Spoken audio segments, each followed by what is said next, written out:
Shalom semuanya, kami dari kelompok 4 akan mempresentasikan mengenai kesalehan di dalam perjanjian lama yang beranggotakan Hizkia, Mardi, dan Triska. Di dalam perjanjian lama, kesalehan itu adalah tanggapan hati terhadap pengingkapan diri Allah. Tanggapan tersebut bersifat aktif karena menyangkut seluruh aspek kehidupan.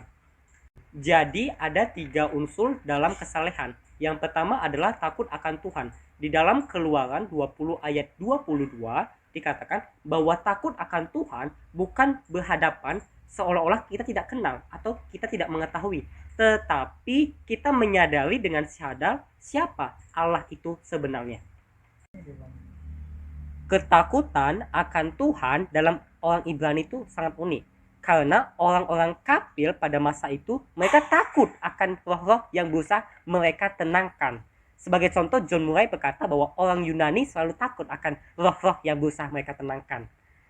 Jadi, takut akan Tuhan bagi orang Ibrani adalah kesadaran dengan penuh hormat akan Allah yang kudus. Mazmur 111 ayat 10. Hikmat, seni, rencana yang bijaksana dan berhasil menurut pemazmur itu diawali dengan takut akan Tuhan. Jadi, takut akan Tuhan bukanlah merupakan sebuah perasaan, melainkan cara hidup yang didasarkan atas pertimbangan akan kehadiran Allah. Yang kedua yaitu iman kepada Tuhan. Di dalam perjanjian lama, satu-satunya pribadi yang layak untuk dipercaya atau bisa dipercaya adalah Tuhan. Pertama-tama, percaya tersebut menyeratkan tentang pengetahuan. Pengetahuan tersebut berdasarkan pengalaman. Mazmur 46 ayat 10 sampai 11. Yang kedua, kesadaran akan Allah akan menuntun seseorang untuk menyerahkan dirinya dipimpin oleh Tuhan. Mazmur 37 ayat 3 sampai 5. Dan penyerahan tersebut akan menuntun kepada ketaatan. Kesadaran, pengetahuan akan Tuhan dan juga ketaatan akan membuat seseorang itu memaknai hidupnya sebagai mengikut Tuhan. Oke, kita masuk ke bagian nomor 3, itu mengasihi Allah. Ulangan 6 ayat 5 mengatakan bahwa kasihilah Tuhan Allahmu dan dengan segenap hatimu dan dengan segenap jiwamu dan juga dengan segenap kekuatanmu. Nah, kasih itu mendorong seseorang untuk melakukan berbagai perbuatan yang memuaskan keinginan-keinginan yang telah timbul sebelumnya. Tertulis dalam Amsal 28 ayat 26. Kemudian diikuti dari Hosea 11 ayat 4, kasih itu mengatakan bahwa aku menarik mereka dengan tali kesetiaan, dengan ikatan kasih. Sekarang saya akan menjelaskan mengenai ungkapan-ungkapan khas dari kesalehan. Yang pertama adalah memuji Allah. Memuji Allah merupakan ungkapan rasa syukur dari si penyembah. Di dalam ibadah untuk memuji Allah ada tari-tarian dalam Mazmur 50 ayat 4, memakai alat musik dalam Mazmur 108 ayat 3, bernyanyi terus-menerus dalam Mazmur 33 ayat 3, bahkan ada sorak-sorai yang sangat meriah dalam Mazmur 27 ayat 6. Nah, bagi orang Ibrani, perjanjian lama menemukan tujuan hidup mereka dalam memuji-muji Allah. Ungkapan kesalehan yang kedua adalah doa. Nah, doa tidak hanya bisa dilakukan di dalam bait suci atau di rumah ibadat, karena Tuhan bisa dihampiri kapan saja dan dia tidak dibatasi oleh waktu. Dalam perjanjian lama, doa syafaat merupakan doa yang diutamakan. Namun, bukan berarti doa secara pribadi tidak diperlukan lagi, karena doa mengungkapkan kasih dan pujian umat Israel kepada Tuhan. Melalui doa juga menyatakan hubungan pribadi antara Allah dengan umatnya. Oleh karena itu, doa sangat penting untuk dipanjatkan kepada Tuhan.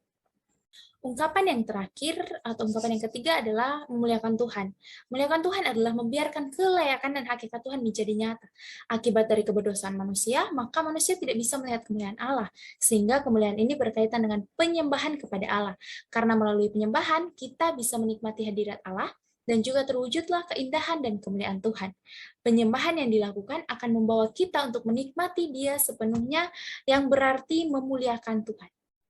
Oke, kita masuk ke dalam implikasi yang pertama, yaitu belajar dengan takut akan Tuhan. Nah, di sini siswa belajar dengan sungguh-sungguh karena menyadari bahwa kehadiran Tuhan itu nyata di dalam kelas. Kehadiran Tuhan itu membimbing mereka, memenuhi mereka untuk supaya belajar sungguh-sungguh di dalam kelas. Ada interaksi antara guru dengan siswa, antara siswa dengan siswa, sehingga di dalam kelas itu terjadi sebuah respon dalam kekaguman akan Tuhan. Di dalam kelas itu terjadi sebuah interaksi, proses belajar mengajar yang efektif, sehingga dalam kelas itu ada sebuah hal yang terjadi untuk meningkatkan kualitas pembelajaran.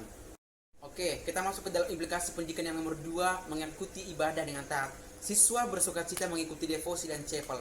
Nah, jadi di sini setiap siswa mengikuti sebuah ibadah kelas ataupun sekolah itu, baik devosi maupun chapel, itu menghadirkan sukacita yang membuat siswa itu taat dengan kekaguman oleh Tuhan. Mereka menghadap Tuhan dengan sukacita yang luar biasa. Nah, kesalahan itu membuat sukacita itu terjadi di dalam proses belajar maupun proses ibadah yang terjadi, sehingga makna ibadah itu menimbulkan suatu aplikasi yang baik ke depannya pada aplikasi siswa.